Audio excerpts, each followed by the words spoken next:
Hey guys, welcome to another video on touchscreen. This breakdown we have the bump play, as you can see there. So we've got a couple of different ways you can perform this. There's really two, and both of them are going to be Penrith Men's Open because they are very good at this play, and look, they love a good trick play. But a bump is, we set up for a 4-on-3 platform. Let's go a bit further. Now this actually reminiscent of like a rugby game. It's like a tackle football sort of play. So that's a middle and a link. Middle is here going down for the link on the opposing middle.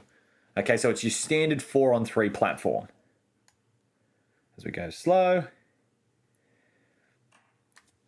we take off here. And again, like what we're doing is we're taking this guy short side, snapping back and creating the 4-on-3. That's how we create the 4-on-3.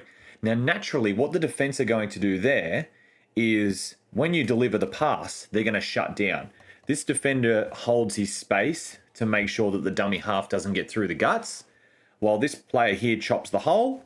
And traditionally, if that hole is open, they're just going to run through and score. But what happens here is Penrith have foreseen maybe earlier in the game that West actually shut down this quite well. So what happens here, you can see this link coming in to shut down, but the person that gave the ball, okay, his job's not done. He's going to wrap around. Now, you saw the video that I put up called a remix, and this is kind of like the same thing, but it's really off the second phase of a dump. So yeah, it's just a wrap around, and it is a blind pass. So it takes a bit of practice. You can see he's just popping the ball into space, and now it's up to this player's job to run and catch the ball and run into the space where the ball is. So the onus is on this player just as much as the pass is itself. But because this defender has come in, when we catch the ball running out, it's too hard for that player to then turn and chase. Like it's borderline impossible. The way to get around this is this guy's got to, and that's the winger, he's got to make a massive read and come in and just snipe that. Or this player here communicates for, I've got a lot of arrows here for this player to stay out, okay, and try to man up a little bit more. But as we continue to play, there's the wraparound there. And because that's the winger, we now actually have a 3-on-1. And that's the beauty of that. If you run that bump play when they're shutting down, you get a 3-on-1. So you might not actually beat, let's just go back to that platform. You might not actually beat this player. Let's say we run the bump on here, on this player. It'll still work. You'll just get a 3-on-2 rather than a 3-on-1. But we step, we engage the back middle, the link comes to shut down, and there's the bump play. Now, in hindsight, I probably should have put the other example first because this is probably the more difficult one. But let's have a look at the other one again. Penrith, not the same game, same tournament, just in a different year.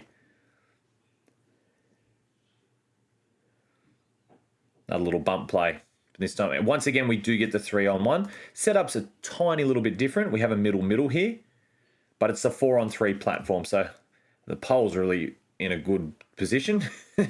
We go down on the middle, and the middle splits the other way. So instead of fading out when you're going down for your link, if you're going down for your middle, you split in.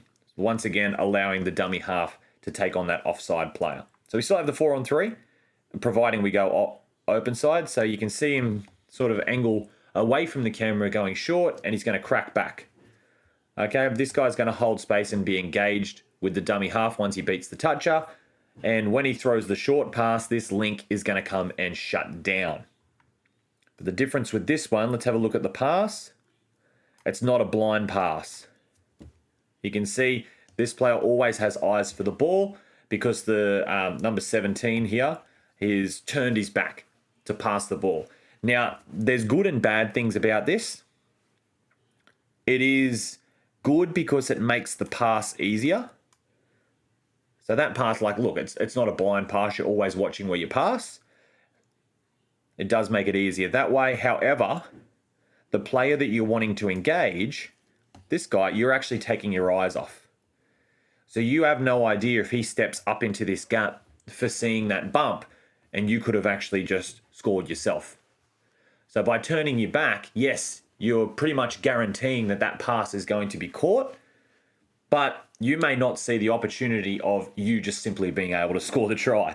So it's a bit of a double-edged sword that way. Whatever you pick's going to have a benefit, and it's also going to have something that's a bit of a detriment to the play. But hey, if you're finding it difficult to throw that blind pass, this is still definitely going to somewhat give you an overlap. But yeah, it's a nice cool little play when it works. Very satisfying to watch. But yeah, it's the little bump play. So thanks very much for watching another episode of The Breakdown. We'll be back again in the same time. We have a video out once a week, so don't forget to subscribe to get a notification on that. You can become a member. We're going to start doing live videos once I can get this brand new green screen sorted out, and we can figure out a time when to do it for that's best for all members. Because there's a few things that I want to talk about in the game that is kind of not so much bugging me, but I think they need to be spoken about. But thanks for watching, guys. We'll see you next time.